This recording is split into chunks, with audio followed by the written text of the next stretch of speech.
a ser 3 espacios, ¿sí?, de trabajo. Mi nombre es Gustavo Gali, soy junto a Gabriel Brenner, somos docentes de la materia Estado y Educación. Digo, por ahí para muchos o muchas que se han sumado al espacio sin ser estudiantes de la universidad, va este contexto, ¿sí?, que tanto Gabriel Brenner como yo somos docentes de la materia Estado de Educación, y en ese marco, en el marco de la materia Estado de Educación, tenemos este ciclo de charlas, que son 3 charlas que vamos a tener durante 3 semanas.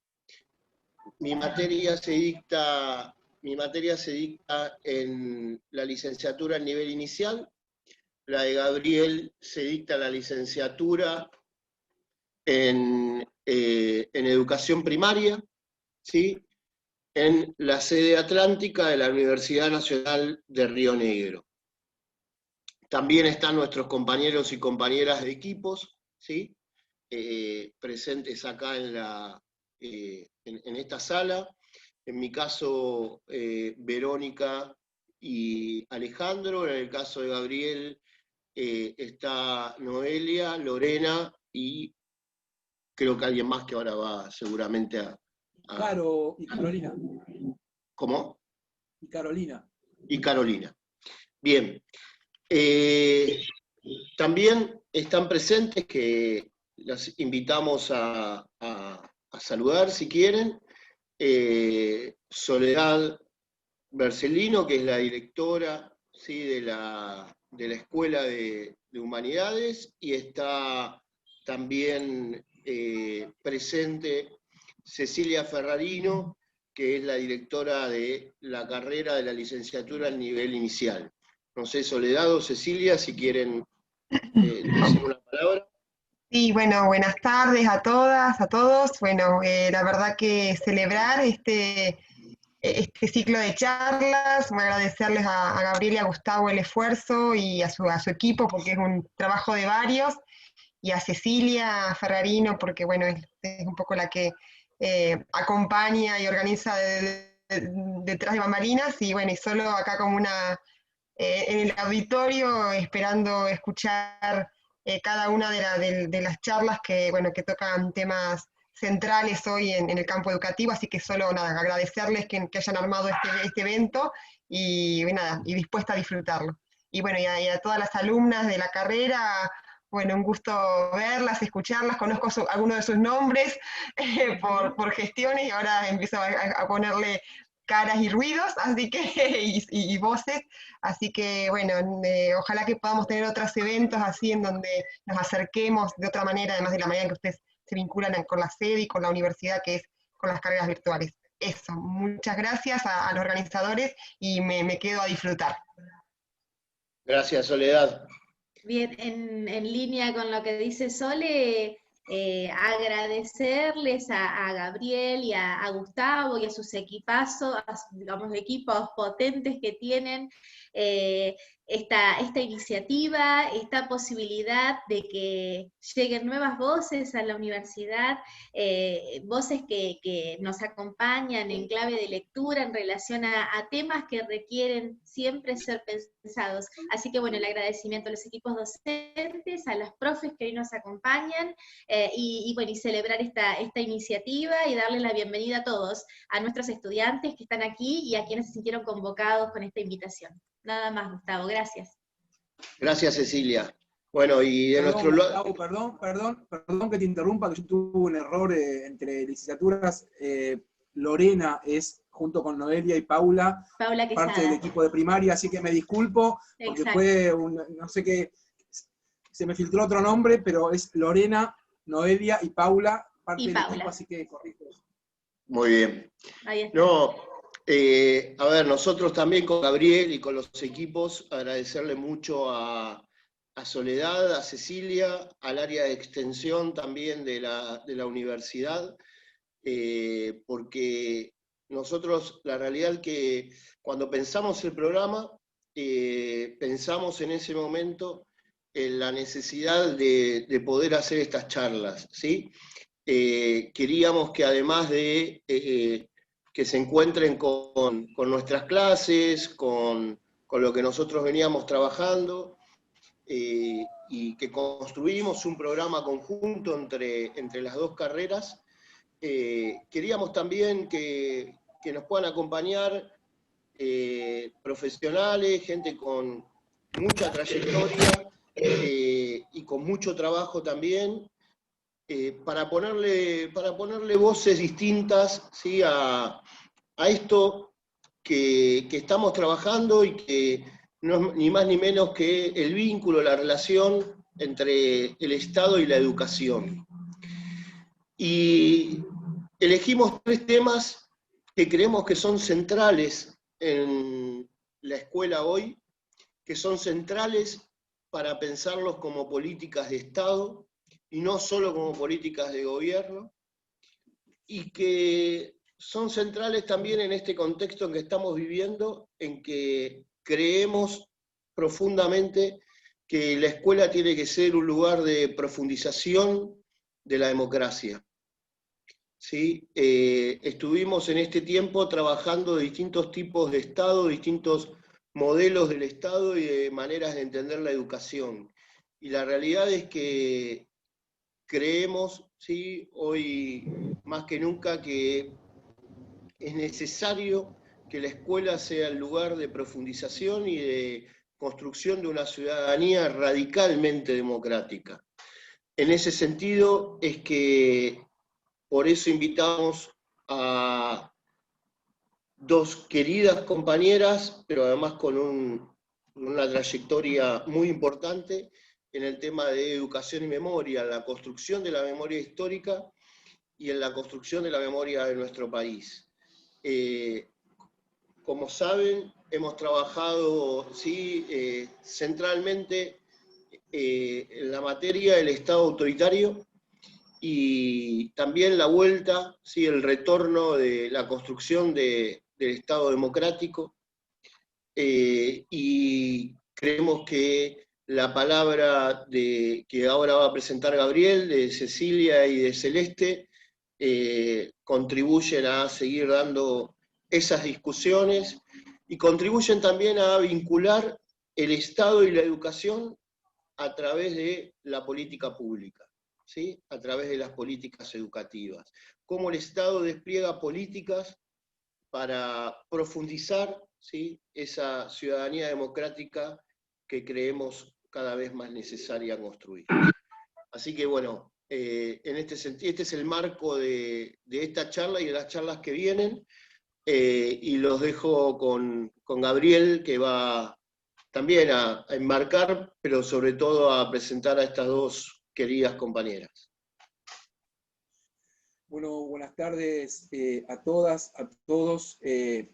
Solo reitero los agradecimientos que hizo Gustavo, agradezco la palabra de Soledad y Cecilia, de verdad, porque además de ser queridas colegas, apoyan y trabajan acompañando fuertemente, uno se siente a gusto trabajando en la Universidad Nacional de Río Negro al lado de ellas.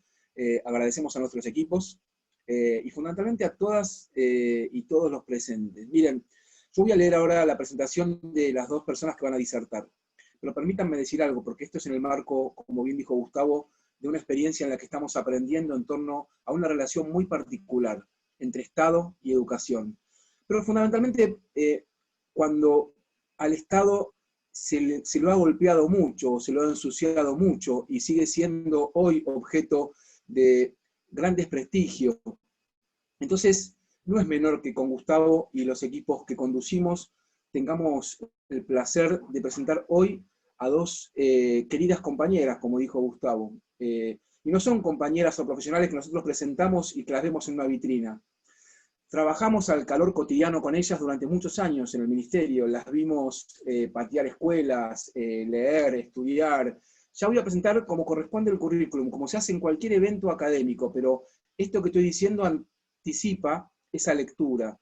Y lo que quiero decir es que en tiempos en que el Estado es vapuleado, es minimizado, y ustedes lo acaban de estudiar, cuando hay deliberados intentos, especialmente en los últimos años, de mercantilizar el Estado, concediendo a las organizaciones no gubernamentales y ciertas fundaciones la transferencia o la tercerización de recursos humanos. Está bueno poder presentar hoy a dos destacadas colegas, cientistas sociales, docentes, que enaltecen el rol de funcionarios públicos y de funcionarias públicas. Tanto Cecilia como Celeste tienen una gran formación académica y una notable trayectoria, y enaltecen el lugar de funcionarias públicas. Digo esto para poder desterrar o de alguna manera mostrarle a aquellos que se comen el amague del desprestigio muchas veces mediático, pero también de las corrientes neoliberales que, aunque no gobiernen, están bien presentes y no son para nada epidérmicas, sino que se meten bien en la subjetividad y en los modos de pensar y decir. Entonces está bueno que podamos ver que acá hay dos profesionales que, digamos, engalanan al Estado como la organización más importante de gobierno, fundamentalmente cuando uno piensa en los intereses de la mayoría de un país en el que estamos viviendo, y especialmente en momentos como este. Así que, gracias Cecilia, gracias Celeste, ustedes son el comienzo de 3 encuentros que continuarán Graciela Morgade y el querido Alberto Sileone, y las cuatro engalanan justamente la condición de funcionarios públicos. Con Gustavo nos pone muy contentos, y con el equipo ampliado, y con Cecilia, y con Soledad, y con la universidad, que tengamos esta ocasión. Porque a veces una clase, un encuentro puede pasar totalmente desapercibido.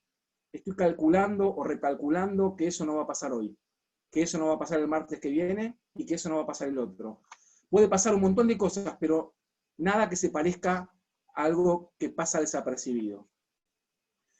Celeste Adamoli es licenciada y profesora en Sociología egresada de la Universidad de Buenos Aires, finalizó su maestría en Ciencias Sociales con orientación en Educación en Flaxo. Actualmente es la directora de Educación para los Derechos Humanos, Género y Educación Sexual Integral del Ministerio de Educación de la Nación. Hasta hace poco tiempo y durante mucho tiempo coordinó el programa de Educación en Memoria y formó parte del equipo activamente. En ese marco participó en la elaboración de materiales educativos que ustedes conocen y tienen a mano, o que vienen viendo en sus escuelas, y coordinó espacios de formación docente en todo el país sobre la transmisión de la historia reciente de Argentina y la enseñanza del Holocausto. Participó en numerosos seminarios, muchos internacionales, sobre educación, memoria y derechos humanos. Fue docente de la escuela secundaria, es actualmente docente de la Universidad Nacional de Burlingame y del Instituto de Formación Docente Alicia Moró de Justo de la Ciudad de Buenos Aires. Bueno, y publicó muchísimos artículos, especialmente sobre memoria reciente. Así que aquí tenemos con nosotros a Celeste Adamoli, que nos pone muy contentos, y Cecilia Flaslan, es licenciada en Ciencias de la Comunicación por la Universidad de Buenos Aires. Actualmente es responsable de los contenidos de los canales públicos educativos Encuentro, Paca Paca y Deporte B, que cada una y cada uno de ustedes conocen muy bien. Es responsable de contenidos de estos canales, integró el equipo de Educación y Memoria durante mucho tiempo, junto con Celeste. En el caso de Cecilia fueron 10 años. Bueno, docente de escuelas secundarias, de la carrera de Ciencias de la Comunicación de la UBA, y actualmente es docente de la Universidad Nacional de Burlingame. Desde hace mucho, igual que Celeste, trabaja en formación docente. Escribió muchos artículos, especialmente vinculados al tema de jóvenes y culturas juveniles, en distintas revistas especializadas, casi siempre poniendo el eje en los pibes y las pibas, los jóvenes y las jóvenes de los 70, la cultura rock, y fundamentalmente creo que lo mejor que he leído sobre el caso Cromañón estaba en el puño y en el teclado de Cecilia Flaslan, y esto corre por mi cuenta. Es autora de libros escolares y de divulgación, entre ellos Walsh para principiantes, Pierre Bourdieu y El Capital Simbólico, y bueno, hace muy poco y lo más reciente que publicó es el libro Desarma y Sangra, Rock, Política y Nación, por Editorial Casanova. Así que, bueno, flor de currículum, ¿no? Y esto simplemente es una selección y un corte. Repito, para nosotros un placer darle la palabra a Cecilia y a Celeste, que cada una van a exponer un ratito. Tienen también un PowerPoint, así que las vamos a escuchar atentamente. La dinámica del encuentro es la siguiente. Vamos a escuchar a Cecilia y a Celeste, y luego de escuchar la exposición que ellas han preparado para todos nosotros, vamos a iniciar un momento de intercambio con preguntas que ustedes pueden ir volcando en el chat, en el caso de que tengan ganas de hacerlo. Bueno, no sé quién de las dos quiere comenzar, Ceci o Celes. Empiezo yo, Gaby. Adelante. Ahí está. Muy bueno. A ver, ahí. Bueno, con esa presentación, qué desafío, qué gran desafío. Bueno, en principio, bueno, buenas tardes a todos, a todas. En primer lugar, agradecer y celebrar este encuentro en esta modalidad a la que un poco nos hemos acostumbrado, pero que sigue generando como esa tensión entre alegrarnos, porque es un modo de encontrarnos, de seguir pensando cuestiones, pero también de ponernos la realidad otra vez al frente, y en la dificultad de encontrarnos cara a cara, y para quienes somos docentes, la imposibilidad de trabajar en otras cuestiones que se generan cuando estamos juntos y juntas. Agradecer especialmente a Gustavo y a Gabriel, que nos han invitado a esta charla, a la universidad, y especialmente a Gabriel y Gustavo, que quienes como ellos han dicho, hemos compartido importantes momentos de construcción de políticas públicas, para la construcción de un Estado democrático con centralidad en la educación, algo así del nombre que tiene este ciclo de charlas, ¿no? Pensaba yo, bueno, ellos también han sido responsables de muchas políticas que van en ese camino, así que bueno, también un orgullo verlos acá dando clases en otro rol, y también gratos recuerdos de lo que pudimos construir por aquellos años en el Ministerio. Bueno, y a todos ustedes que nos acompañan acá, a los 216 participantes de este Zoom tan numeroso, que bueno, que también genera nervios y expectativas de que estemos a la altura de poder al menos plantear algunas preguntas y algunas cuestiones que sirvan para seguir pensando, en este caso, digamos, las políticas de educación y memoria, o que las políticas de educación y memoria sean un ejemplo para pensar lo que piensan en esta materia en la que están trabajando Estado y Educación.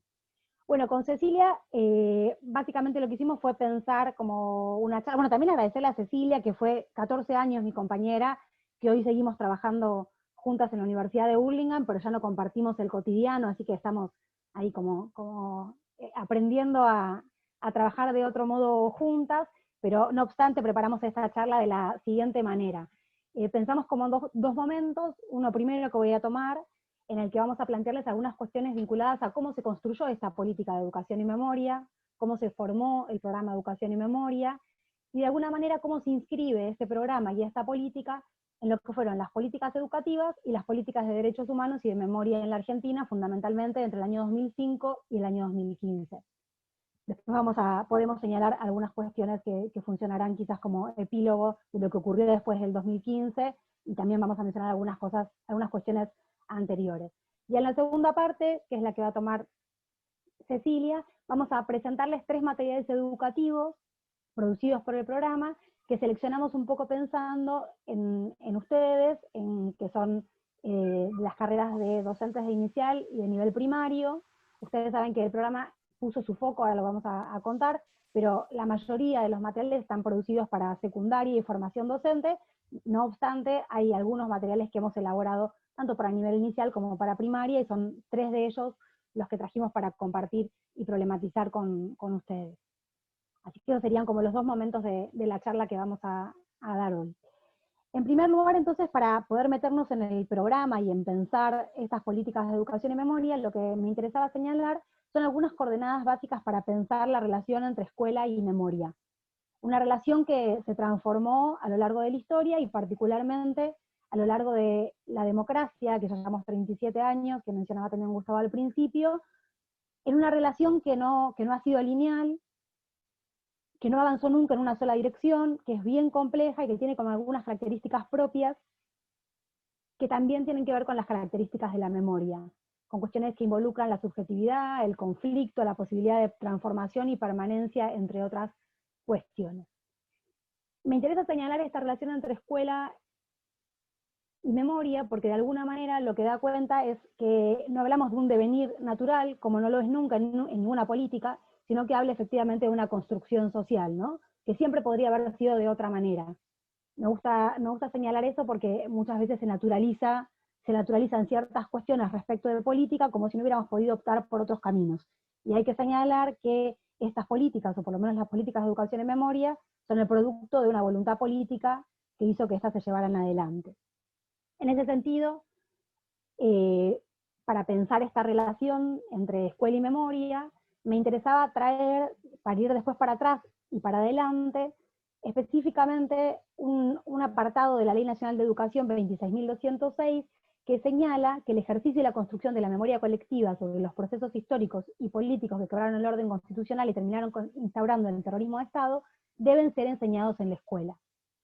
Me interesaba traer este artículo y esta parte en particular de la ley, porque de alguna manera nos lleva a pensar que no cualquier país tiene una ley de educación que en su propia letra señala que lo que ocurrió en su país fue efectivamente terrorismo de Estado y que esto debe ser enseñado, ¿sí? Para poder llegar a esta situación, pasaron varias cuestiones que hicieron que llegáramos a este punto. En este sentido, me interesa recorrer algunas cuestiones de las que sucedieron en la escuela, desde el retorno de la democracia hasta el momento, hasta el 2006, que es el momento en el que efectivamente esto aparece enunciado de esta manera en la normativa.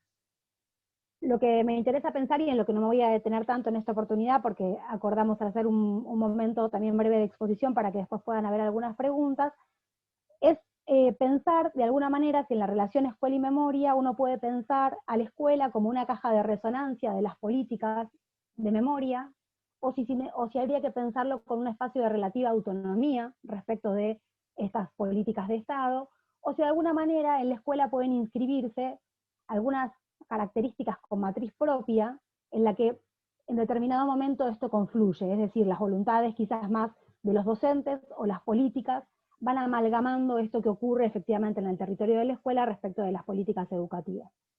Cuando digo esto es muchas veces cuando nosotros trabajamos, y creo que en uno de los artículos que nosotros les pasamos como bibliografía, esto está presente, cuando nosotros pensamos los temas de memoria en la escuela, señalamos algunos modos de ingreso, digamos, de los temas de memoria en la escuela, ¿no? Más allá de esta ley de educación, que es la que señaló en el 2006, cómo previamente entran estos temas en la escuela.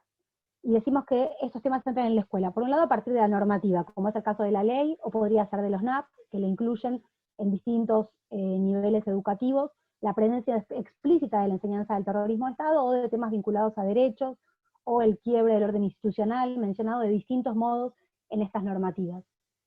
Otro modo de ingreso en la escuela son los libros de textos o manuales escolares, que en su mayoría, digamos, están respaldados efectivamente por lo que ocurre o por lo que señalan los lineamientos curriculares, pero que en algunos momentos de la historia, por ejemplo, para el caso específico, para pensar la enseñanza de la memoria, han tenido también relativa autonomía. Hay algunos momentos, si uno analiza, o para quienes han estudiado los libros de texto, que hay determinados momentos en la historia donde el currículum señalaba algunas cosas y los libros de texto ya avanzaban, por mencionar algunas cuestiones vinculadas a la memoria.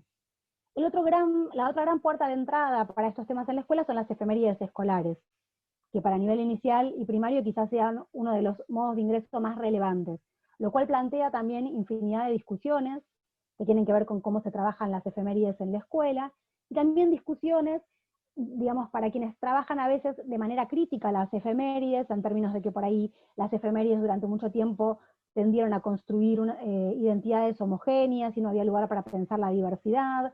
Cuando uno piensa también en que estas efemérides construyen ciudadanía, pensamos también nosotros desde el programa de Educación y Memoria fundamentalmente en dos efemérides claves, una es el 2 de abril y otra es el 24 de marzo, efemérides que han dado nuevos sentidos también para pensar la ciudadanía, y lo que nosotros decimos hacen las efemérides que es ayudarnos a pensar en la escuela la vida en común, ¿no? Poder pensar estas cuestiones. Más allá que después podamos discutir si hay que renovar los modos de pensar las efemérides, cómo se relaciona esto con la enseñanza y la didáctica de las ciencias sociales, estas discusiones también están presentes, pero nos interesaba mencionar este modo de ingreso. Un cuarto modo de ingreso en la escuela tiene que ver con esto que mencionaba antes al pasar, que son las voluntades de los actores educativos, o de los docentes, o de supervisores, directivos, depende del caso, que por voluntad propia han querido que estos temas estén presentes en la escuela. Esto sucedía previo a la ley de educación que mencioné, y funcionaba también cuando no había tanto impulso del Estado. Es decir, que hay algo de la voluntad docente que tracciona a que estos temas estén presentes en la escuela. La otra cuestión es cuando aparecen algunos proyectos por parte del Estado o de organizaciones de la sociedad civil que convocan, por ejemplo, a convocatorias abiertas, esto es, por ejemplo, la Comisión Provincial por la Memoria, o otros organismos del Estado que realizan como convocatorias abiertas a las escuelas para pensar específicamente sobre estos temas. Y el sexto y último punto por el cual nosotros señalamos que los temas de memoria aparecen en la escuela es lo que llamamos la omisión, que puede sonar un poco paradójico, pero también es, digamos, hacernos la pregunta para los temas de memoria, que siempre hablan también de silencios, de vacíos, de poder leer algunos olvidos, tiene que ver con qué pasa con aquellas escuelas que aún cuando hay una ley que ya tiene 14 años, estos temas no tienen presencia en la escuela. Es decir, si esa ausencia no se convierte en presencia, ¿no? Y ahí vamos a avanzar un poquito con esto más adelante. Pero me interesaba mencionar o localizar estos modos de ingreso en la escuela para comprender también que una política, digamos, no solamente ingresa de arriba hacia abajo, como es el caso de las políticas de memoria, sino que hay algo de lo que ocurre, diríamos, por abajo, ¿sí? O en la escuela, o en el territorio de la escuela, en este caso por ahí ligado a lo que son las voluntades de las y los docentes, que hace que estos temas tengan efectivamente presencia en la escuela.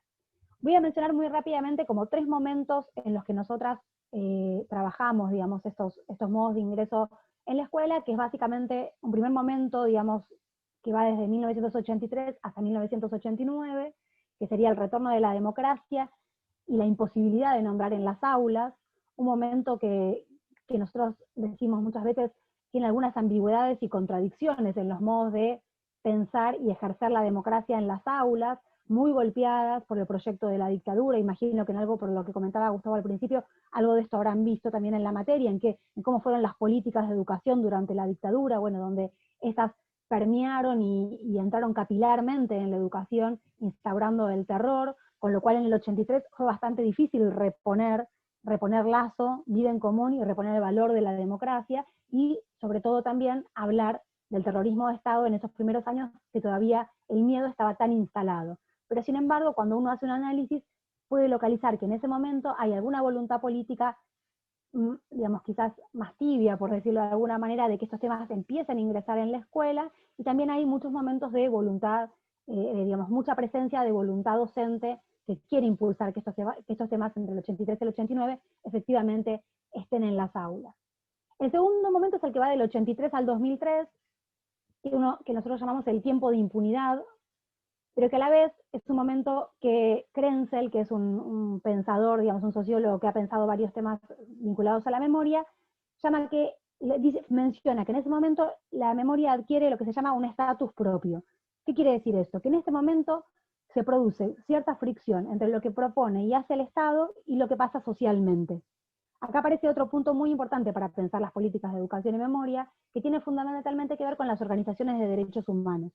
Las políticas de educación y memoria vienen de la mano de estas luchas que impulsan los organismos de derechos humanos, que entre el 89 y hasta el 2003 habían encontrado un manto de impunidad. Me estoy refiriendo a las leyes de obediencia de vida y punto final, que eran políticas de Estado, pero que al mismo tiempo, a través de la movilización social, de las movilizaciones que existen, y de lo que empieza a cobrar la memoria en ese momento para el terreno educativo, con las reformas curriculares de los 90, donde específicamente empieza a mencionarse la necesidad de enseñar sobre el terrorismo de Estado, la memoria empieza a tener este estatus propio, es decir, como si estuviese divorciada o distanciada de lo que está ocurriendo en el plano jurídico o legislativo respecto de la memoria, de cómo pensar la memoria. Y por último, el tercer momento es el que nosotros llamamos nombrar el terrorismo de Estado y educación y memoria como política de Estado, que es el que se da entre 2003 y 2015. De alguna manera, este recorrido, esto que acabo de hacer muy, muy rápidamente, y que tendríamos como varias cuestiones para detallar respecto de los modos de ingreso para cada uno de estos momentos, resulta necesario para poder entender la construcción de estas políticas y cómo se conforma efectivamente lo que llamamos el programa Educación y Memoria, que surge específicamente en el año 2005, es decir, que estamos cumpliendo, justo en este mes de octubre, estamos cumpliendo 15 años de política, 15 años de programa. Es un programa que se arma en las vísperas de los 30 años del golpe, estábamos por cumplir 30 años del golpe, y se arma un programa que en principio lleva el nombre de Proyecto a 30 años. Un proyecto que se plantea trascender la efeméride no solo del 24 de marzo, Piensen que esto es paralelo a que se dicte el feriado, ocurre en el mismo momento casi que se da el feriado nacional, este efeméride tenía presencia pero no tanta, y se arma este proyecto preliminar o invernadero también podríamos decir, de lo que sería después el programa Educación y Memoria, que efectivamente cobra este nombre o tiene este nombre en el año 2008. De alguna manera también me parece interesante señalar que es un programa que surge en el mismo momento que el programa de Educación Sexual Integral. El programa de Educación Sexual Integral está cumpliendo ahora, en realidad, la ley de Educación Sexual Integral 14 años, pero es un momento en el que se producen, digamos, en el que surgen estas políticas que tienen algunos puntos en común, como por ejemplo, ser temas incómodos, temas socialmente atravesados por subjetividades, que retoman luchas sociales, que muchas veces, dice Gabriel, son contraculturales, ¿no? que aparecen como con cuestiones a pensar y a trabajar en las escuelas, y que me gusta decir, se enseñan efectivamente en la escuela, que muchos docentes en todo el territorio han recogido el guante del desafío que significa atravesar esta enseñanza, aun cuando durante muchos años no era parte de la formación inicial. Es decir, muchos docentes, como podría ser mi caso, que me formé como docente, digamos, mi título de profesora lo obtengo en la Universidad de Buenos Aires, no tengo mi formación inicial, herramientas para pensar ni la memoria ni la educación sexual integral. Y sin embargo, luego aparecen estas leyes que nos obligan como docentes a poner palabras sobre eso y ejercer un rol y una responsabilidad educativa sobre esto. Bueno, el programa de Educación y Memoria entonces se arma en el año 2006, con muchas preguntas que nos hacíamos en ese momento que tenían que ver con cómo hablar del terrorismo de Estado, desde el propio Estado, que había sido el responsable del terror estatal, cómo enseñar temáticas vinculadas al terror, qué formas íbamos a tener de acercarnos a ese problema, a esos temas, cómo íbamos a trabajar con estos temas, si iba a ser de una manera cronológica, si iba a ser con preguntas que tuviesen que ver con cuestiones más transversales o de ciudadanía, más en términos generales.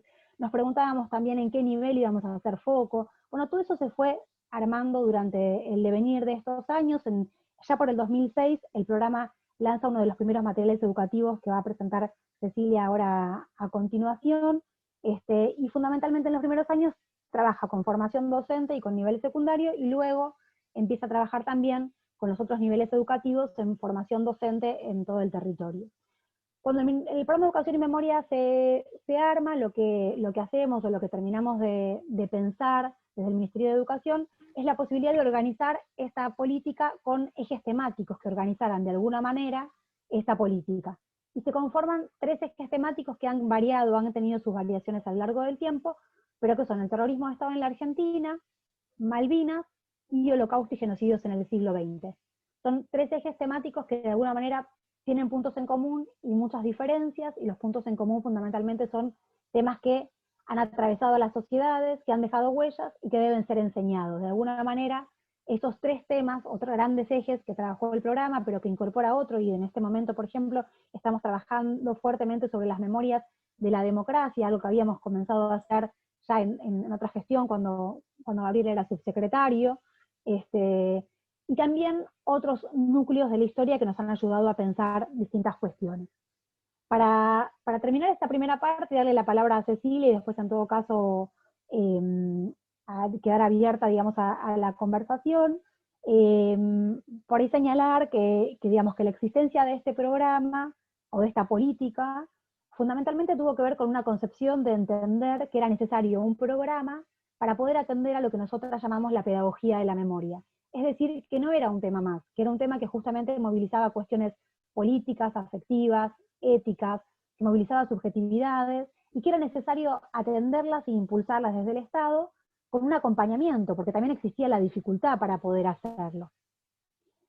15 años después del desarrollo de esta política, nosotros realizamos un relevamiento con la Universidad de Buenos Aires, que nos dio algunos resultados alentadores y otros que nos planteaban algunos desafíos hacia adelante. Dentro de los resultados alentadores, quizás el más importante, fue que se demostró a partir de este relevamiento que se hizo a nivel nacional con jóvenes del último año de escuela secundaria, que la escuela era el principal lugar por donde los jóvenes conocían acerca de la memoria o lo que había ocurrido en la Argentina entre el 76 y el 83. Es decir, que a diferencia de otros momentos donde por ahí eran la familia, eran los medios, o uno se enteraba o los jóvenes se enteraban de este tema por otras cuestiones, es la escuela la que ocupa el rol más relevante como transmisor de este pasado.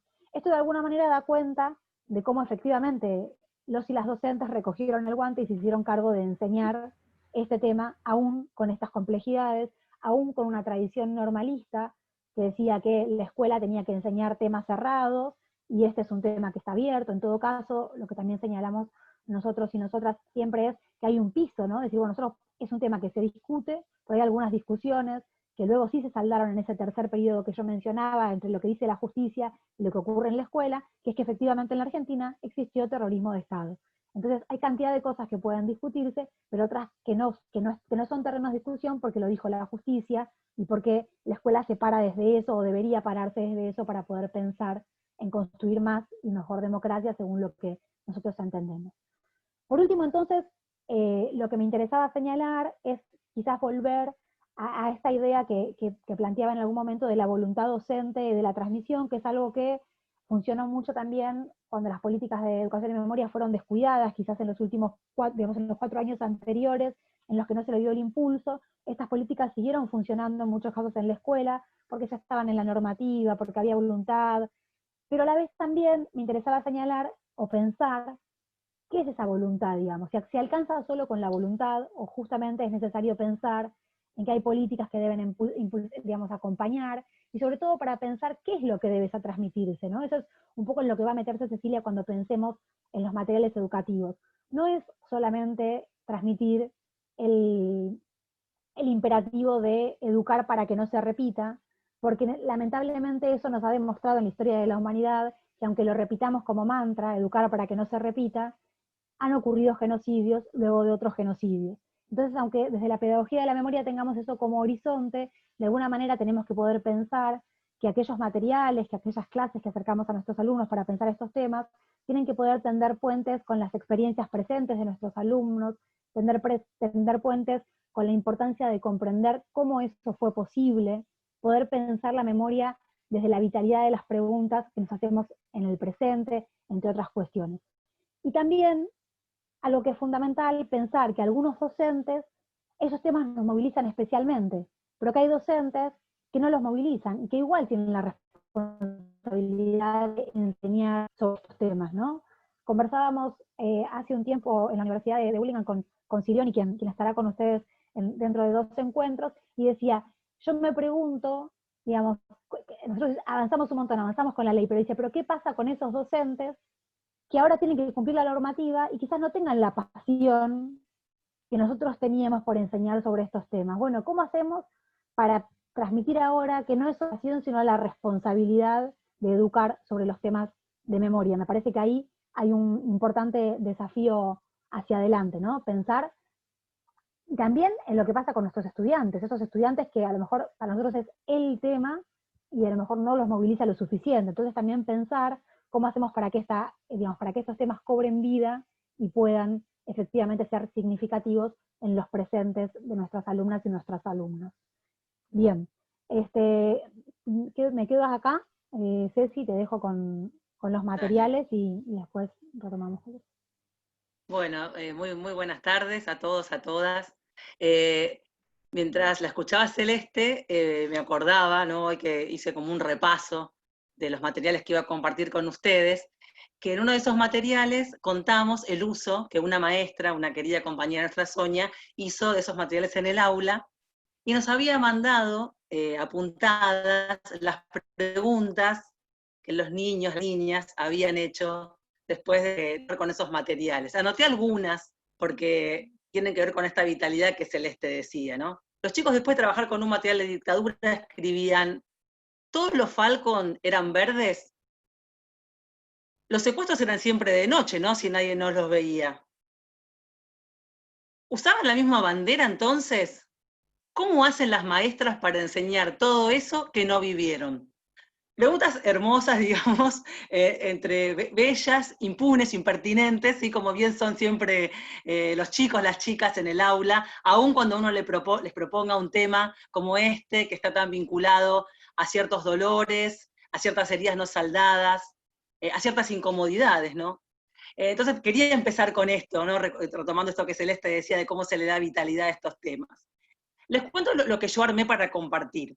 Elegimos con Celeste 3 materiales que hicimos desde el programa. Son 3 materiales donde tiene mucha importancia la imagen. Y vamos a tratar de pensar algunas cosas sobre esos materiales. Lo primero que me gustaría decir es que en los primeros años del programa, digamos los que coincidieron con los gobiernos de Néstor Kirchner y Cristina Fernández de Kirchner, el programa hizo 40 publicaciones, de las que se distribuyeron en las escuelas más de 3 millones. ¿Sí? Esto me interesaba decirlo, porque voy a hablar solamente de 3, pero si ustedes están en esta materia pensando en el rol del Estado, ese Estado que creó este programa consideraba que además de, si nosotros podemos definir el Estado desde una definición clásica como esa estructura de poder que ejerce la dominación, como esa estructura que gestiona y administra una nación, pero también como ese ente que construye sujetos e identidades, ¿sí? Esa también es una función del Estado, aunque no todas las corrientes políticas consideran que esa es una función esencial del Estado. Estos materiales que vamos a presentar sí se hicieron en un momento donde el Estado consideraba que a través de este programa debía producir sentido en relación a la memoria. Esto es, el Estado consideraba que las escuelas, como una trama fundamental de la vida colectiva, tenían, como bien explicó Celeste, una responsabilidad en relación a esta herida que provocó esta herida colectiva enorme, que se cifra en 30.000 desaparecidos, pero que también tiene que ver con un quiebre enorme en la trama económica de nuestro país. Digamos que el Estado tenía una responsabilidad ahí, que las escuelas y los docentes también, pero como era un tema diferente, el Estado tenía que poner a disposición materiales específicos. También podrían haberlo hecho las editoriales, que de hecho el mundo privado también lo hace, pero vamos a hablar de publicaciones hechas desde un Estado que consideró que tenía una responsabilidad en relación a eso, ¿sí? Cuando Gustavo presentaba la materia, así que decía, bueno, un poco ustedes están trabajando con este periodo, que sería, digamos, de la postdictadura hasta el presente, me acordaba de una clase de un gran profesor que se llama Eduardo Rinesi, se los recomiendo, que él dice, bueno, cuando empezó la democracia, nos costaba hablar de Estado, porque nosotros decíamos Estado, y se nos aparecía el rostro de Videla, ¿sí? Era tan fuerte lo que había significado el terrorismo de Estado, lo que había significado que el Estado que era subsumido bajo esa trama que llegó a implementar 500 centros clandestinos de detención en nuestro territorio, que nos costaba un poco, ¿sí? Como Alfonsín lo asociábamos capaz incluso más con la sociedad civil que con el Estado, dice Rinesi. ¿Sí? Entonces, un poco también, cuando pensamos en estas políticas educativas, también estamos pensando cómo logramos desandar, ¿sí?, esa idea del Estado como mero represor y volvimos a pensar al Estado como un constructor de sentido, ¿sí? A mí me gustó cómo nos presentó Gabriel. A mí hoy digo, yo soy docente y soy un agente estatal. O sea, yo me formé en este programa como agente estatal. O sea, hoy mi responsabilidad en el lugar que me toque, porque aparte soy concursada, imagínense eso, no me sacan más de adentro, concursé, ¿sí? Mi responsabilidad es construir políticas educativas, ¿sí? De memoria, o si me toca otros temas, pero eso solo tiene sentido si uno está en una trama estatal de un Estado que considera que debe hacerlo, ¿no? Entonces, eso me interesaba decirlo. Con esto como fondo, me gustaría abordar estos materiales con 3 preguntas, ¿sí? La primera pregunta es, cuando uno produce un material desde el Estado, ¿quién habla ahí? ¿Quién está hablando cuando decimos, este es un material estatal, este es un material del Ministerio de Educación de la Nación? ¿Quién habla? Esa va a ser la pregunta.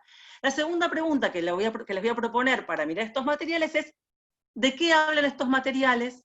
¿Sí? ¿Qué mediaciones proponen? ¿Qué nombres proponen? ¿Qué representaciones proponen?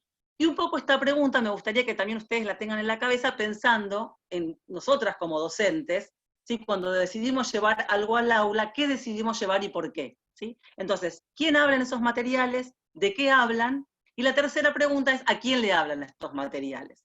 ¿Y por qué digo esto?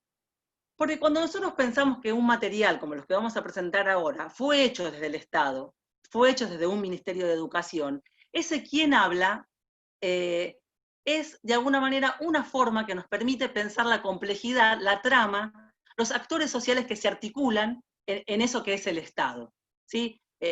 Cuando uno ve al indignado que sale con la cacerola, siempre el Estado aparece, los políticos, Alberto Fernández, pero la trama estatal es otra cosa. ¿Sí? La trama estatal es mucho más amplia.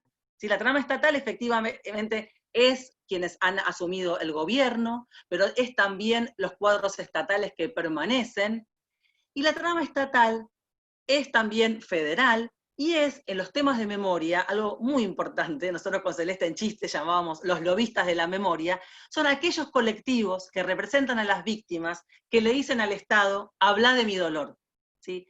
Sobre todo cuando ese dolor fue infligido por el mismo Estado, ¿sí? O sea, las víctimas del terrorismo de Estado le dijeron al Estado, bueno, ahora vos te tenés que hacer responsable no solamente de una reparación, no solamente de una búsqueda de esos cuerpos que fueron a los que les fue negado el derecho a tener una tumba, sino también te tenés que hacer cargo de ayudarme a recomponer, a levantarme de este dolor, a ponerle nombre, a compartirlo con los otros, a hacer que ese dolor no sea exclusivamente de un familiar, sino que sea reconocido como un dolor colectivo, ¿sí? Entonces, cuando decimos quién habla en un material, ¿sí? Habla todo este entramado, ¿sí? Y si algo uno aprende cuando trabaja en el Estado, es a dialogar con estos actores que participan de la vida colectiva y asumir que cuando uno está en una responsabilidad estatal, tiene efectivamente una responsabilidad mayor, porque es la responsabilidad de escuchar al conjunto de estos actores. ¿Sí? No puede escuchar solo una parcialidad, puede escuchar al conjunto de esos actores. Estos materiales también se hacen escuchando a los sindicatos docentes, se hacen escuchando a los docentes. Nosotras, que empezamos, digamos, siendo unas porteñas que arribamos al Estado, con el Ministerio de Educación tuvimos la suerte de viajar por todo el país, y les digo que nos han criticado muchas veces los materiales. Y después aprendimos que antes de imprimirlos, que antes de lanzarlos a las escuelas, teníamos que hacer una ronda de consultas, como bien dijo Celeste, con nuestra red de referentes, ¿sí? Esas imágenes que habíamos elegido, ¿representaban a las provincias argentinas? ¿Representaban a nuestras distintas escuelas? ¿Qué otra cosa podíamos ponerles para que efectivamente sean más representativas? ¿Sí? Y que no sea solamente algo que hicimos desde Buenos Aires. Sí, que ustedes saben que el sistema educativo siempre dice, esto lo hicieron en Buenos Aires. O sea, entonces, ¿quién habla en esos materiales? Habla este entramado, ¿sí? Digamos, que a veces con mayor o con menor suerte lográbamos efectivamente que ese entramado se sintiera representado, y a veces no tanto, ¿no? Ustedes piensen, por ejemplo, en los materiales sobre Malvinas. Las agrupaciones de excombatientes tienen posturas muy diferentes en relación a cómo pensar la guerra, ¿sí? Algunos lo piensan como un capítulo más de una lucha neocolonial, de una lucha anticolonialista que viene desde el fondo de la historia. Otros lo piensan como un episodio del terrorismo de Estado. Bueno, entonces ahí había que hacer algún ejercicio de poder ver cómo se podía componer un discurso estatal donde nadie se sintiera absolutamente excluido. Por supuesto que esta escena donde se convoca a todas las voces tiene un límite, que como bien dijo Celeste, es el límite del negacionismo, es el límite de aquel que reivindica la dictadura. Eso es un delito, digamos, ¿no? Entonces, esa es la primera pregunta. ¿Quién habla? La segunda pregunta, voy a tratar de hacerlo bien rápido, así podemos ir a ver los materiales. La segunda pregunta, que es esto, ¿de qué hablamos en estos materiales? Vamos a presentar materiales que fueron hechos para el nivel primario, que fueron hechos también para el último ciclo, o los últimos años del nivel inicial, y son los que más nos costaron a nosotros, porque un poco estábamos siempre con esta idea, con esta pregunta recurrente de, ¿se puede hablar de estos temas con los más chiquitos? ¿Es necesario? ¿Qué se puede decir? ¿Qué no? ¿Sí? Ahí sí se nos abrían, digamos, como distintos problemas, pero por un lado estaba el tema de decir, bueno, a ver, ¿hasta dónde se le podía poner nombre a algo tan tremendo como la desaparición? ¿Sí? ¿Era necesario eso? ¿No se abrirían nuevos fantasmas que después con los que era difícil lidiar? ¿No había que entrar más bien con los más chicos a partir, no tanto de contar la herida del terror estatal, sino, por ejemplo, hablar de la democracia, de qué permite la democracia? ¿Sí? Esa siempre era como una tensión, ¿sí? Más por el lado de ponderar los derechos, la posibilidad de elegir, o ir por nombrar efectivamente el dolor y la herida. Entonces, por un lado, estos materiales, cuando se preguntan de qué hablas, se tienen que preguntar esto, qué palabras usar, dónde poner el foco.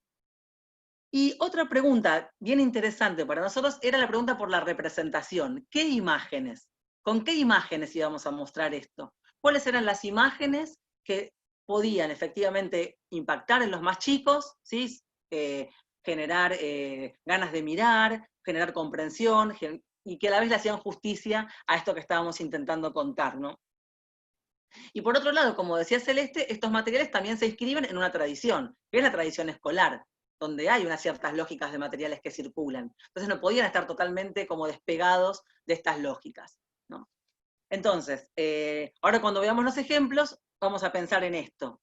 ¿Qué nombres pusimos? ¿Qué palabras pusimos a circular? Celeste lo dijo muy bien, digamos, una de las grandes disputas, digamos, uno de los grandes objetivos del programa de Educación y Memoria fue la disputa por el nombre, ¿sí? En otros países de América Latina, a las dictaduras no se las llama terrorismo de Estado, se las llama gobierno, incluso gobierno y los años que ocurrieron, ni siquiera gobierno de facto, ¿sí? Nuestro programa dio esa disputa por los nombres, ¿sí? Un Estado también es un Estado porque nomina, porque tiene la fuerza de poner nombres. Eso también es una función estatal, nominar. Y lo último que les iba a decir, bueno, a ver, ¿a quién le habla? ¿A quién le hablan estos materiales? Y acá de nuevo un poco pensaríamos en este programa estatal. Por supuesto que le hablan a las escuelas, son materiales que están pensados para las escuelas, para todas nuestras escuelas, para los docentes, para los estudiantes y por supuesto también para las familias, como un actor que en estos temas va a estar ahí pendiente de qué se le muestra y qué no se muestra, ¿no?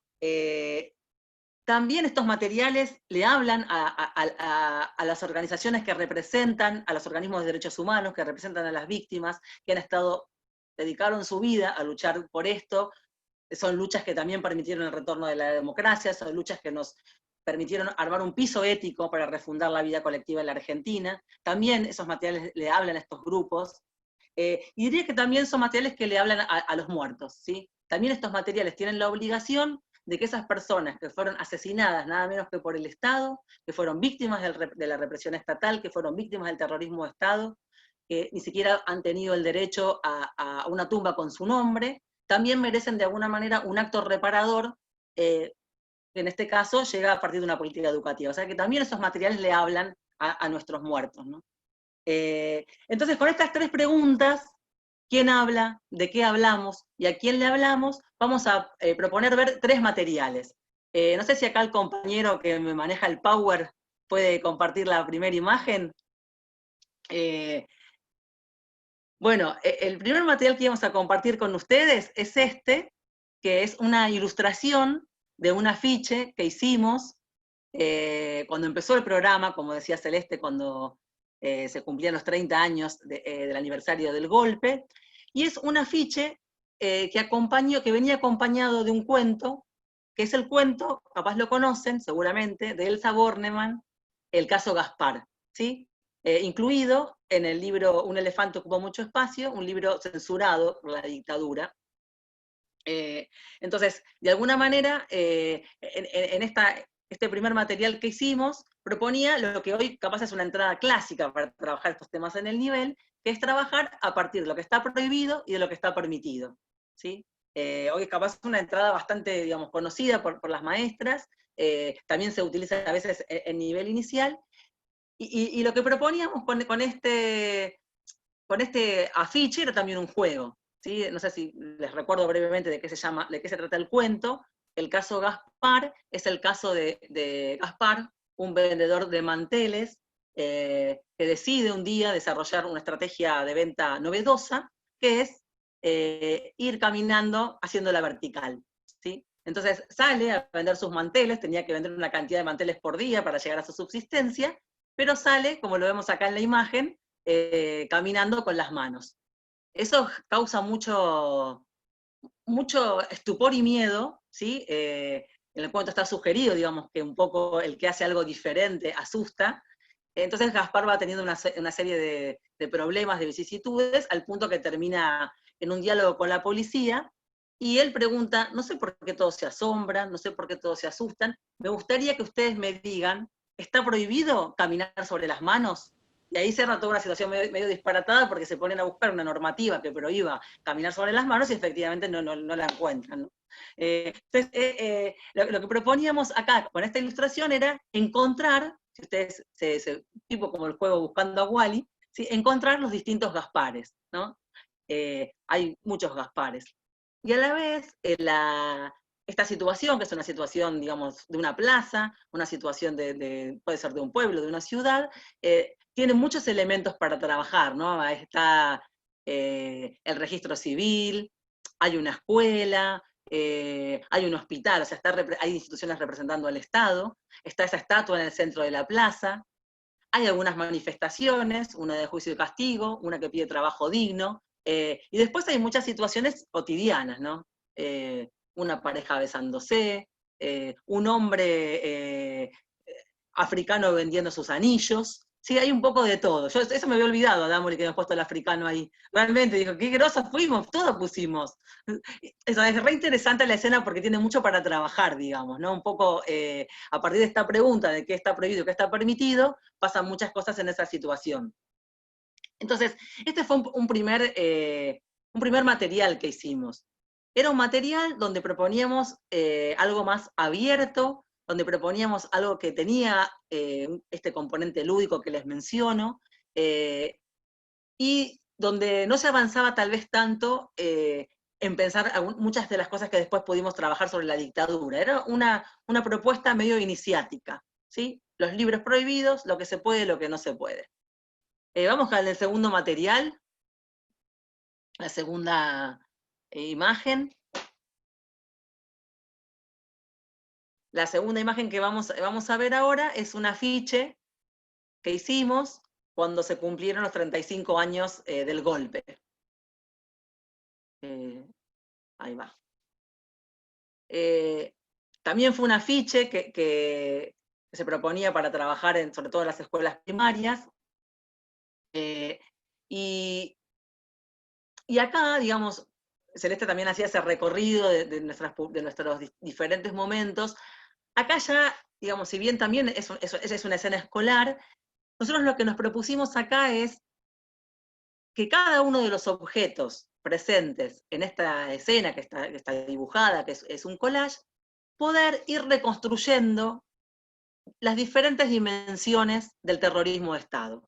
Entonces, por ejemplo, en el piso pusimos como una fábrica rota, ¿sí? Queríamos ya que se avanzara sobre qué había pasado con la dimensión económica durante la dictadura.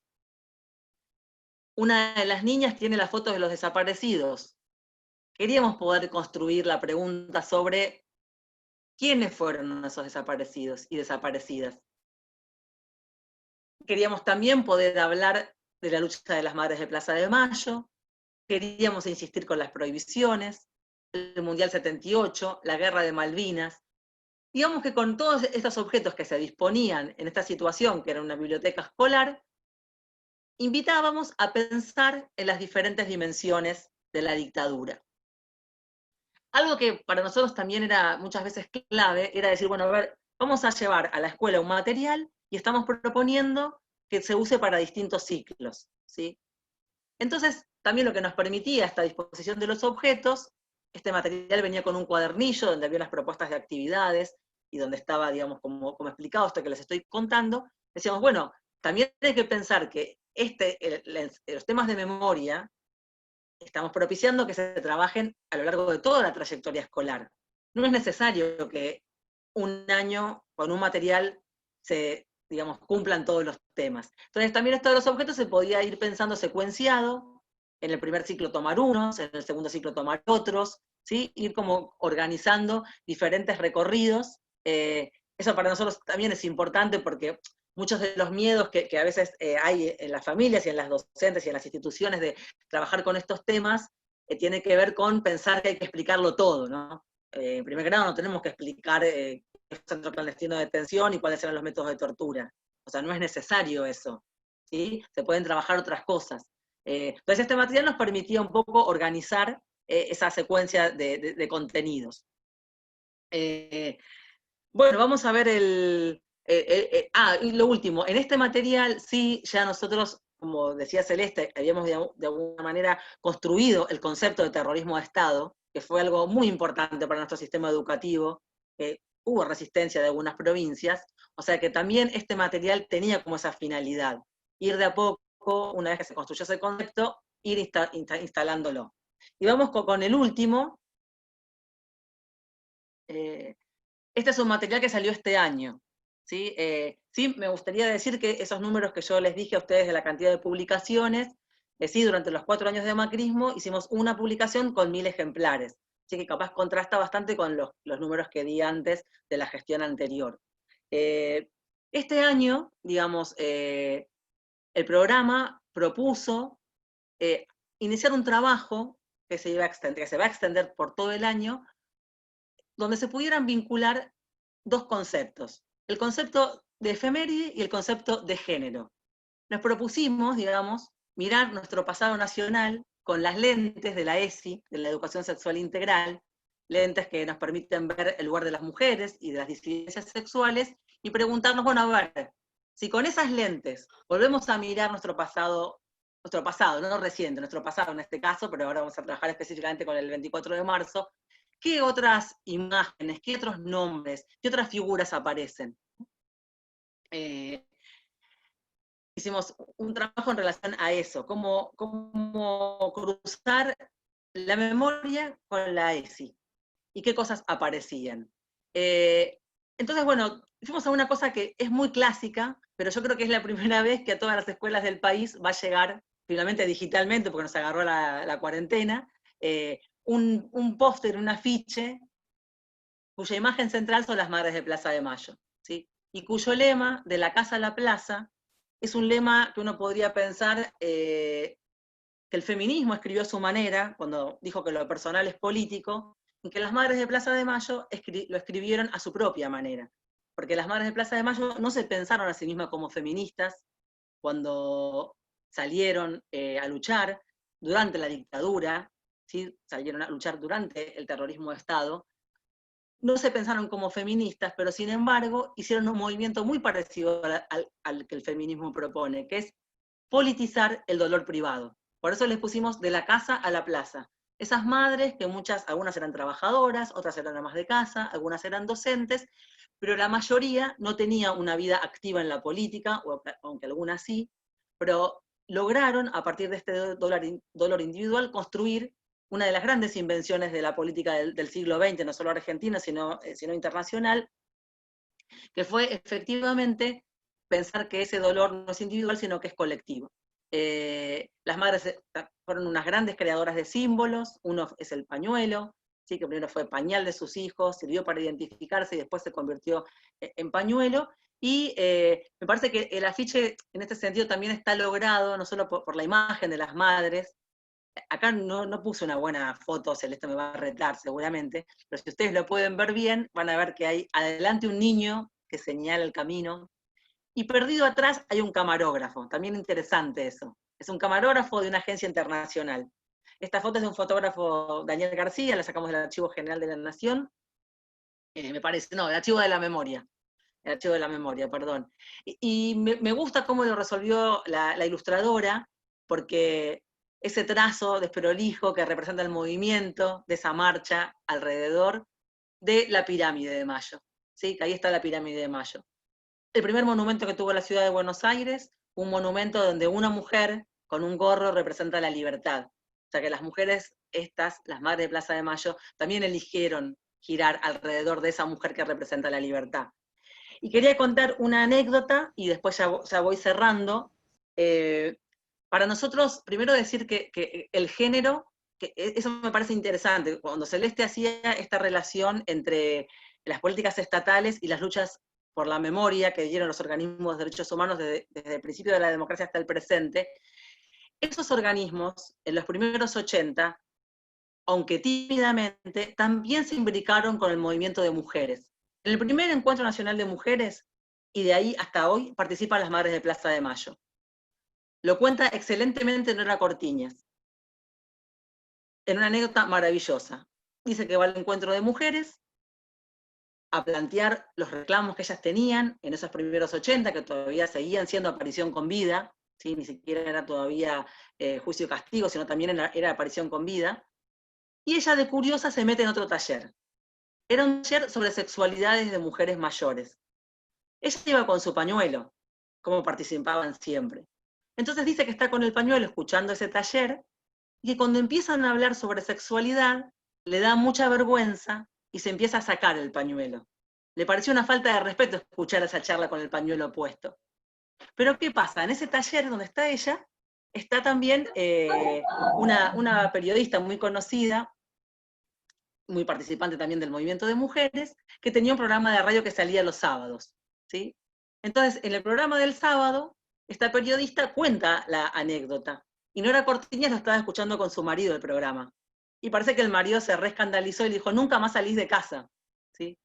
Pero me interesaba la anécdota para ver que todavía a ese pañuelo tan imbricado por las luchas de estas mujeres, tan relacionado al terrorismo de Estado, le cuesta, pero a la vez participa de estas otras luchas, que son las luchas de las mujeres, que podemos cifrarla en el Ni Una Menos, y digamos que son luchas por ampliación de derechos, ¿no? Entonces, de alguna manera lo que quisimos hacer también con este afiche es pensar que las luchas por la memoria han sido históricamente en la Argentina luchas que se fueron imbricando con otras para que este camino por la ampliación de los derechos no cese, ¿no?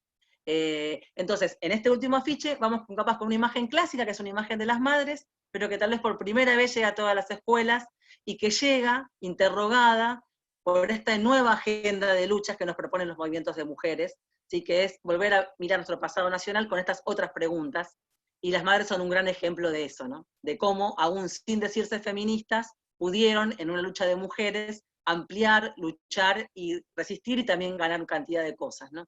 Así que bueno, en este recorrido vamos viendo cómo empezamos con el caso Gaspar, el afiche de los 35 años, y hoy abriendo estas cuestiones de género. Espero que les haya servido el recorrido, y bueno, busquen los materiales que están buenísimos, y todos vienen con propuestas para trabajar en el aula bien concretas y ordenadas también. Bueno, muchas gracias.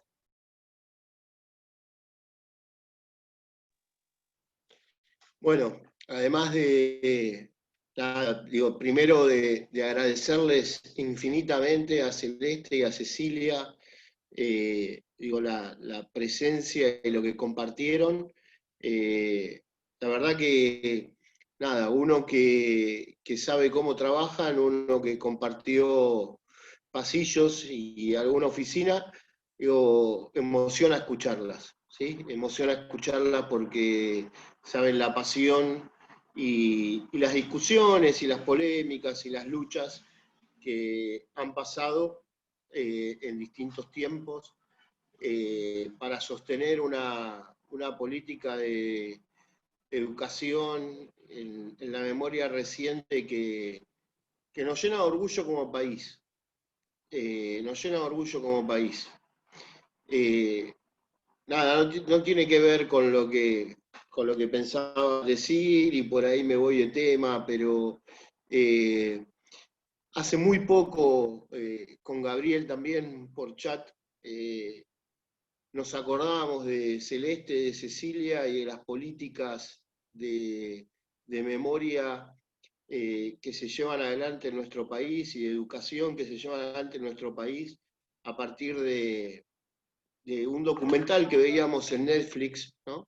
Que si me ayudan, no recuerdo el nombre ahora, pero sobre la Guerra Civil Española y sobre el negacionismo en España, ¿no?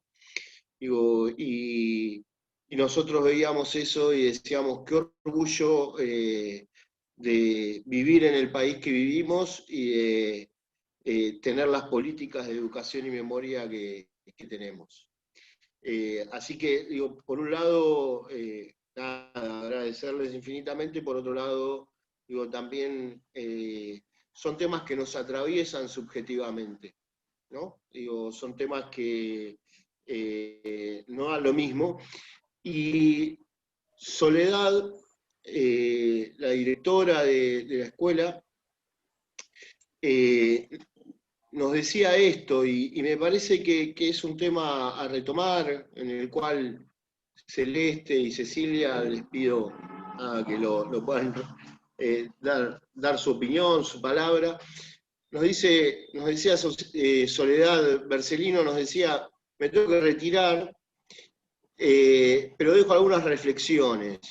Dice, en el trabajo de investigación he visto que en la escuela primaria los temas difíciles se trabajan como proyectos especiales.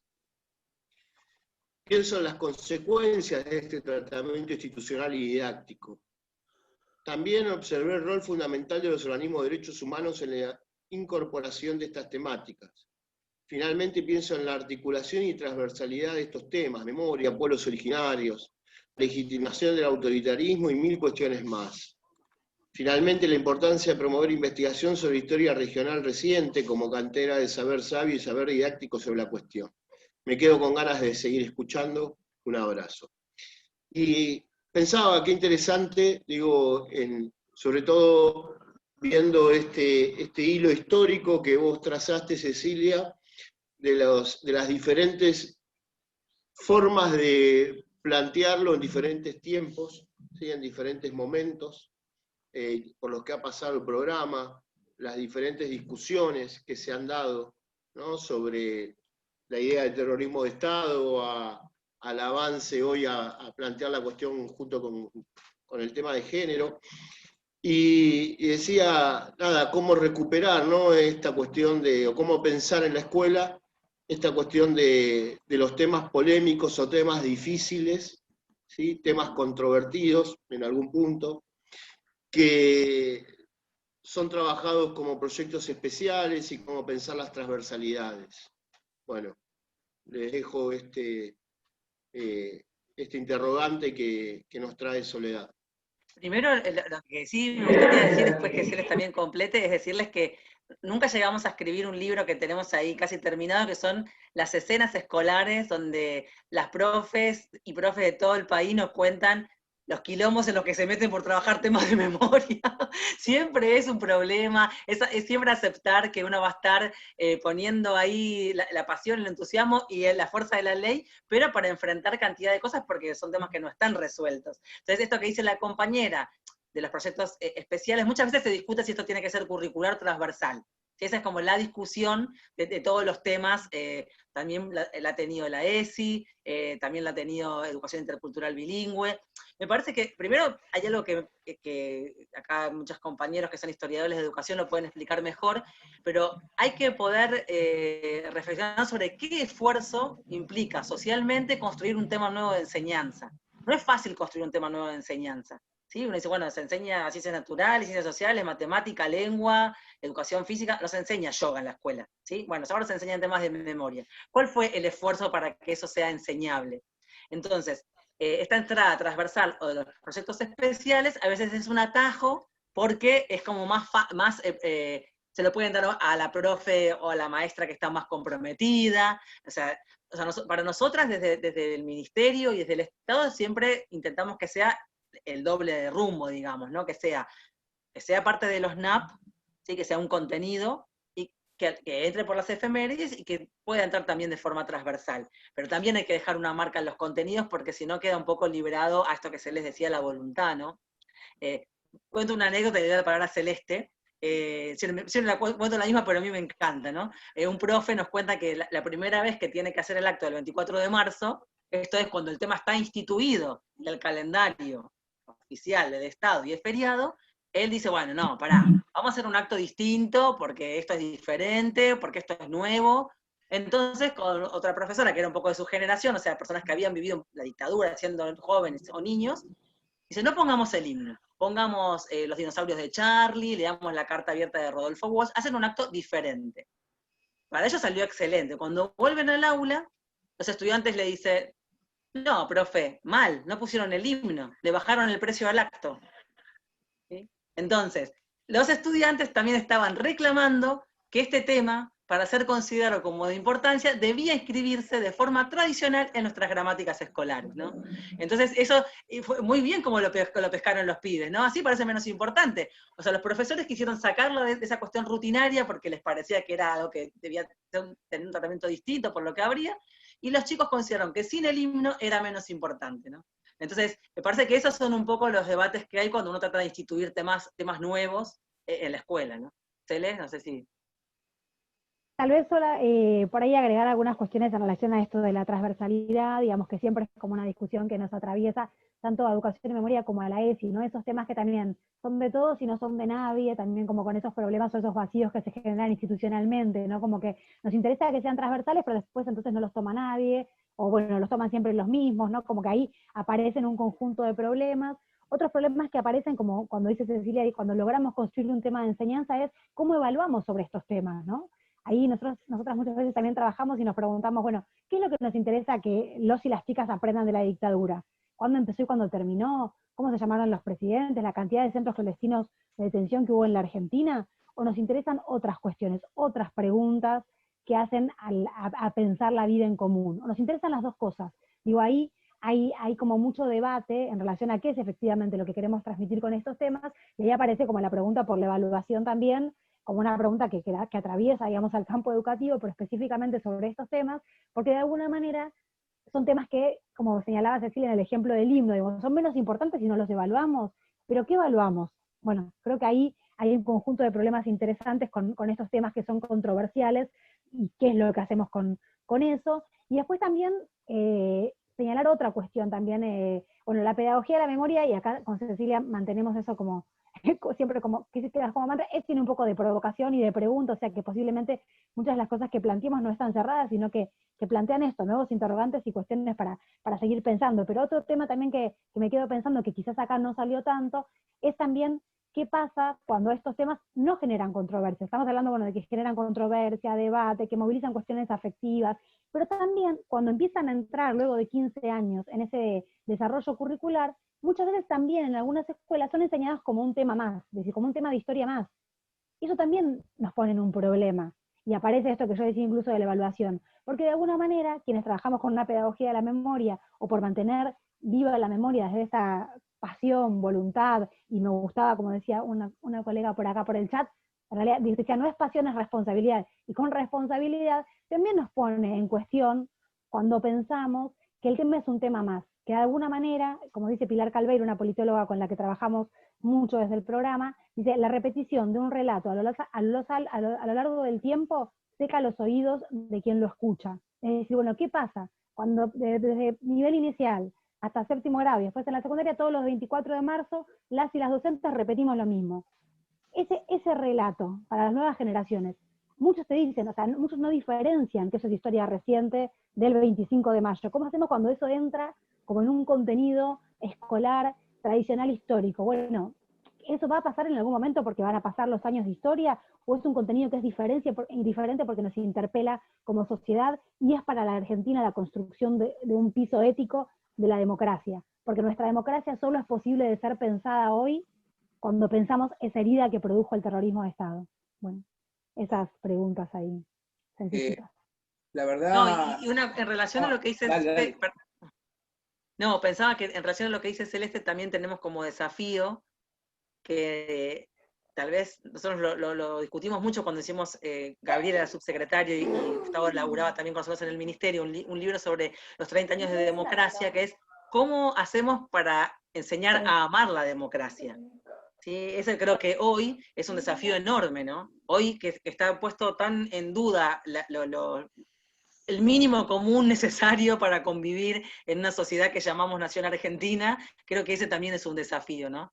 Cómo, sí, además de desandar el terrorismo de Estado, cómo hacemos para lograr construir algo colectivo que nos aúne y que nos permita sentir, bueno, tenemos nuestras diferencias, pero esto común más o menos lo bancamos, no, lo queremos, ¿no? Lo defendemos. Está bueno esto que decís, Ceci y Celes. A ver, ¿cómo transmitimos la pasión? Bueno, yo, digamos, esto corre por mi cuenta, pero podríamos abrirlo, digamos, ¿no? Yo creo que en realidad uno transmite la pasión cuando realmente se apasiona, no puede transmitir la emoción sin emocionarse. Y en ese sentido, me parece que, y yo quería retomar algo del orden de las preguntas. Vos empezaste, Cecilia, con algunas preguntas que yo diría que pueden ser algo así como una mezcla de preguntas incómodas, irreverentes, saludables y profundamente amorosas.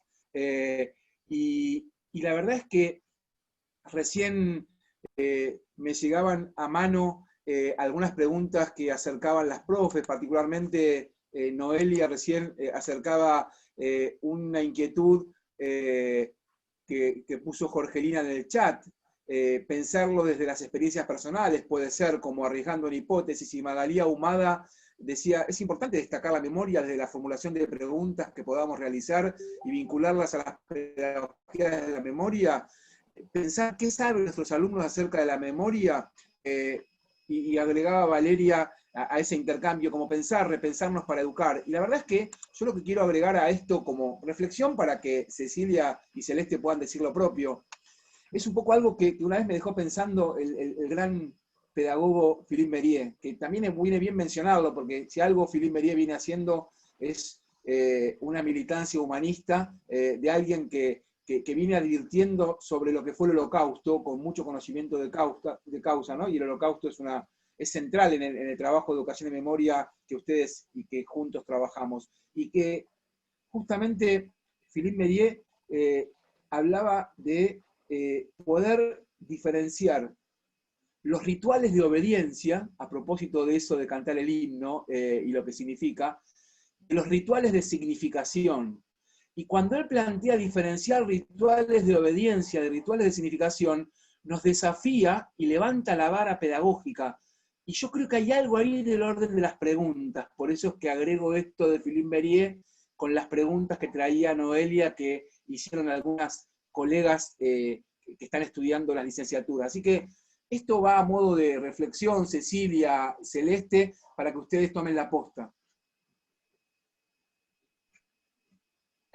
Sí, capaz, digamos, si esta idea que traes de Mérieux de los rituales de resignificación, capaz sea como el desafío del programa nuestro, ¿no? Nosotros eso capaz no lo contamos tanto, pero, digamos, la construcción de cada uno de los enseñanzas supo venir acompañada de una convocatoria a que estudiantes de escuelas secundarias o estudiantes de institutos de formación docente pudieran hacer una investigación, acotada o no, sobre cómo estos temas habían impactado localmente, ¿sí? En sus localidades, en sus comunidades, en sus provincias.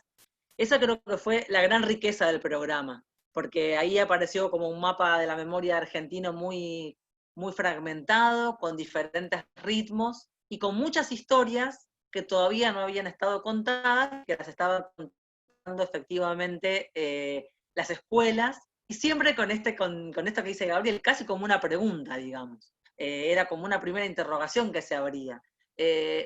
Digamos, puede ser que caigamos en ese relato seco que dice Celes, yo creo que eso es un riesgo, pero me parece que sí tiene algo la memoria al ser efectivamente formulada como una pregunta, como un interrogante, como algo que nunca cesa, como algo que siempre se escribe en plural, y es que si se puede vincular con otros interrogantes del presente, creo que ese es el gran esfuerzo que hay que hacer, en un punto no corremos el riesgo de que se ritualice si hacemos eso, ¿no?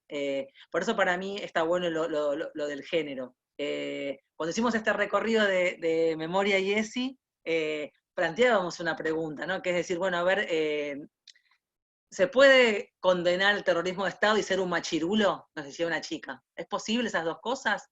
¿O ya no es posible eso? Esa es una pregunta del presente, ¿no? Esa me parece que es una pregunta del presente que digamos, que resignifica, una preguntaza del presente, ¿no? Yo creo digamos, que si los temas de memoria también convocan, son porque tienen esa potencia de lo que es apertura, ¿no? Y si se convierten en puro ritual y ahí estamos en problemas. No sé, Adam Molí, si querés decir algo más. Ahí te veo como que sí.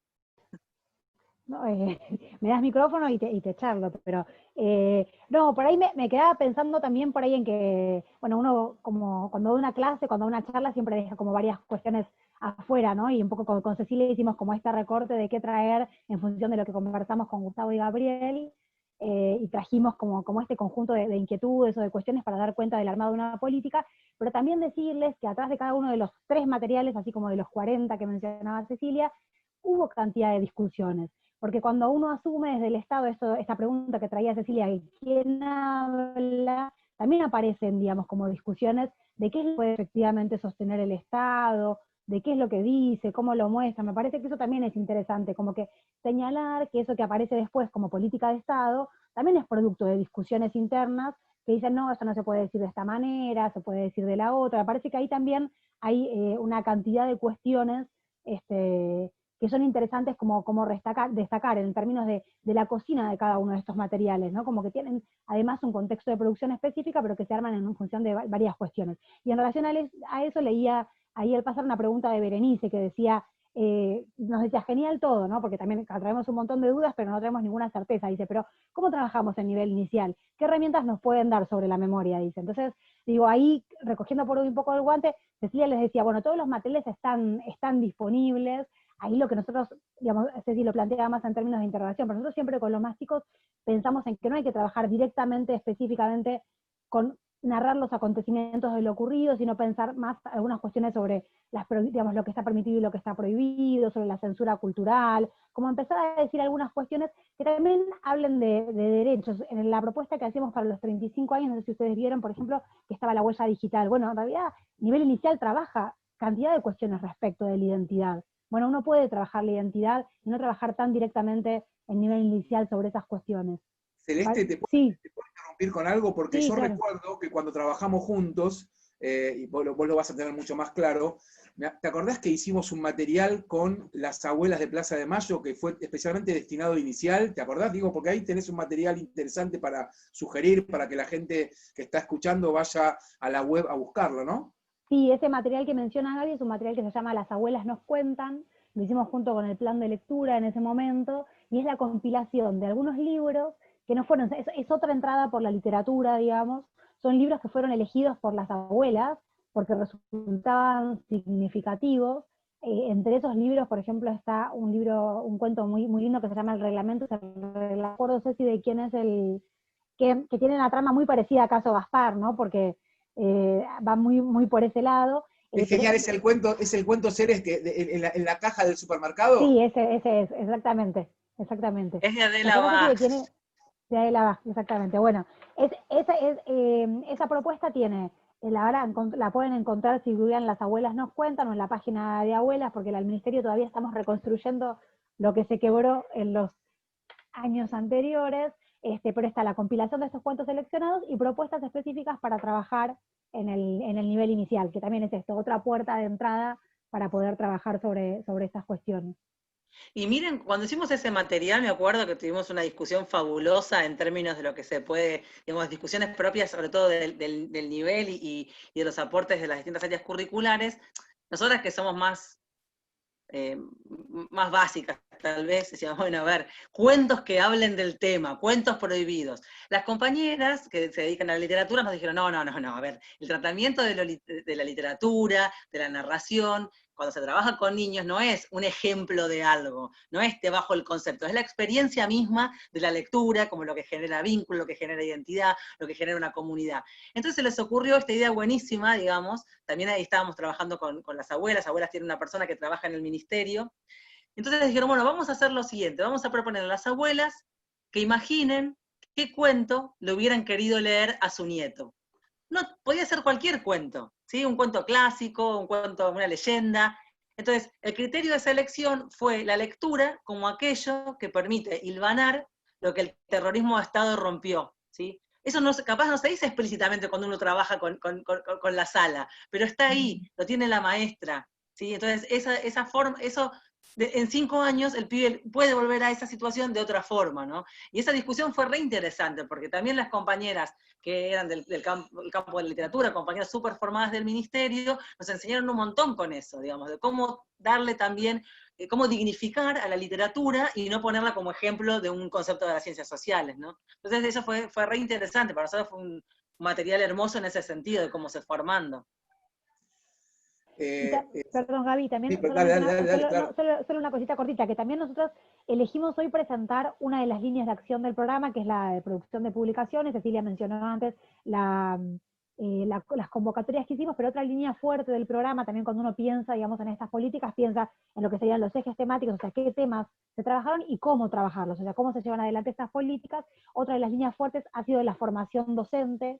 A través del Instituto Nacional de Formación Docente hemos dictado cursos justamente con abuelas, uno para pensar la memoria en el nivel inicial, y en este momento, por ejemplo, estamos dando también uno con abuelas para el nivel primario. Estos cursos son gratuitos, se abren, digamos, se vienen abriendo todos los años. Para el año que viene estamos pensando en la posibilidad de armar como un trayecto de formación sobre esos temas, y digo, también fue todo un desafío pensar la formación docente, un poco por lo que yo decía al principio en relación a que son temas que hay que enseñar y que no han estado presentes muchas veces en la formación inicial de las y los docentes, recién ahora están. Entonces, bueno, la formación docente es otra de las líneas importantes que trabajó el programa y donde también aparecen, entendemos, cuestiones que tienden a acompañar la dificultad de estos temas que no es tan sencilla de enseñar. Bien, bueno, a ver, vamos llegando, son 8 menos cuarto y queremos ser respetuosos en principio del tiempo que les propusimos a Ceci y a Celes, que están hablando hace un rato, y también a cada una de cada uno de ustedes que están presentes desde las 6. Miren, agrego, hay comentarios buenísimos en el chat, cópienlo y péguenselo porque mencionan a Adela Bash como otra de las escritoras, alguien pega el link del plan de lectura para que podamos ingresar a Las Abuelas Nos Cuentan, que recién explicaba y ampliaba Celeste, digamos, agrega Margarita Los Sueños del Sapo, también para poder ver, otra compañera justamente cuenta de qué va el reglamento, ¿no? La señora que no tenía cartera para mostrar en la caja del supermercado. Bueno, y además empiezan a compartir cosas, copien si pueden el chat y péguenselo en notas o en la compu, porque viene bien para después verlo tranqui. A ver, mucho agradecimiento. Gaby, para que me olvidé de algo. Dale. Me olvido de mi nuevo rol. También en los canales educativos, sobre todo en Paca Paca, hay cantidad de materiales, porque los canales, justamente por funcionar desde la ex ESMA, del Espacio para la Promoción de los Derechos Humanos ESMA, también tiene como función y como responsabilidad estatal que un porcentaje de su programación esté destinado a temas de memoria. Así que ahí también, no solo el capítulo clásico de Samba, sino muchos otros materiales audiovisuales que se pueden buscar. Buenísimo. Bueno, a ver, gente, hay mucha tela para cortar. Yo quería, en nombre de Gustavo y mío, en este caso, y de los equipos, Ceci, Celes, agradecerles de corazón. Yo estoy re contento, Gustavo también, recién chateamos juntos, porque nos llena, se abre el pecho cuando uno dice, wow, qué compañeras de ministerio nos echábamos, qué lujo tener estas dos tipas que a mi modo de entender la descosen, la rompieron. Hay mucho agradecimiento en el muro, hay mucho comentario. La verdad, no sé, que ustedes hayan dedicado 2 horas del tiempo preciado y valioso, son 2 laburantes a full, y además son mamás, y además colimbas, tienen que correr, limpiar y barrer en tiempos de pandemia, así que eso, unas gracias enormes. Yo creo que han realizado el primer encuentro sincrónico con un enorme aporte para ayudarnos a pensar en la educación y memoria. Veo que algunas asienten con esto que estoy planteando y me alegro, siguen asintiendo y hacen así con los dedos, y la verdad que nos pone re contentos, y la verdad es que esto es aprender en el marco de la universidad pública, esto es conjuntar inclusión y calidad para responderle bien fuerte a ciertos aires que están bolsonarizando la Argentina en términos ideológicos y pedagógicos, y la verdad es que esto no solamente es estar estudiando juntos, sino que es, digamos, tener principios, pero no a lo Groucho Marx, si no te gustan tengo otros, sino que es quizás tener principios y resistir archivo. No es poco resistir archivo en estos términos. Así que agradecerles de corazón y también con la cabeza, porque son las dos cosas que se necesitan para transmitir pasión, corazón y cabeza, ninguna sin la otra.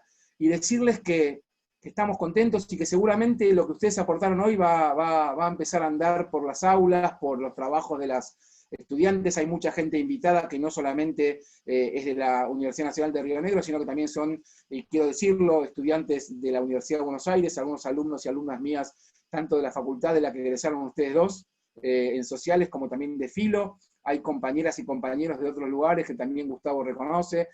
Miren, estamos empezando, y la próxima es nada más ni nada menos que con educación sexual integral, que otra referente que se las trae, tanto como Ceci y Celes en educación y memoria, Graciela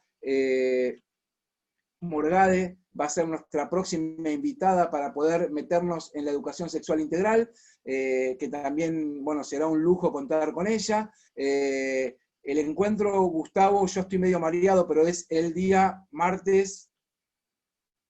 Estás muteado. El encuentro es lunes. Lunes, perdón. Este fue martes porque ayer fue feriado, pero el próximo es lunes, es el lunes a las 18 con Graciela Morgade. Y la verdad es que si me permiten, quiero pasar un chivo. ¿Me dejan pasar un chivo? A propósito de que está Cecilia y la producción de los canales.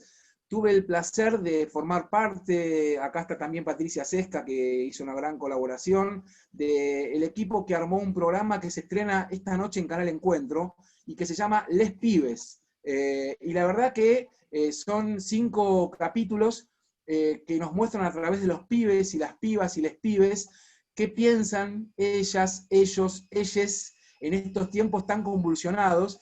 Y la verdad que, si me permiten, es como una invitación para ir entrando en calor para el próximo encuentro que tiene que ver con la ESI. Hoy, 21 horas, se estrena esta serie de producción nacional en Canal Encuentro. Así que aprovecho y paso el chivo. Y de vuelta, agradecerles a cada una y a cada uno que estuvo presente este tiempo. De vuelta a ustedes, Celeste, Ceci, Cecilia Ferrarino, a vos, a Sole, que no está, pero que ha presentado no solamente el encuentro, sino también inquietudes. Bueno, y no sé, si les parece, ahora sí, vamos abriendo los micrófonos y nos saludamos y nos despedimos. Antes, dale. Antes, para nuestras alumnas de las 2 licenciaturas, sepan que en el campus van a encontrar bibliografía sobre el tema, ¿sí? Digo, además de la clase de hoy, que en algún momento la vamos a compartir, digo, en el campus, también tienen bibliografía para seguir ampliando y para seguir trabajando. Ahora sí, Brenner, todo tuyo. Ahora abrimos los micrófonos y podemos decir lo que cada uno quiera, especialmente saludarnos y agradecernos. Un fuerte aplauso. Aplauso.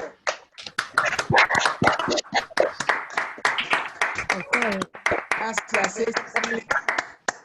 Hermoso encuentro. Muchas gracias Hermoso. a ustedes por la invitación. Gracias por toda la invitación. Disfruten a Alberto Silioni también, que ha sido un gran conductor y responsable de que esto sea posible. El otro lunes. Bueno, ahí las invitamos a ustedes también, súmense. Como fans. Ahí está. Muchísimas gracias. Gracias, muchas gracias, profe. Gracias. Gracias. Gracias a ustedes. Nos vemos. Gracias, Ceci. Gracias. Muchas gracias. Hasta luego. Chao. Hasta luego.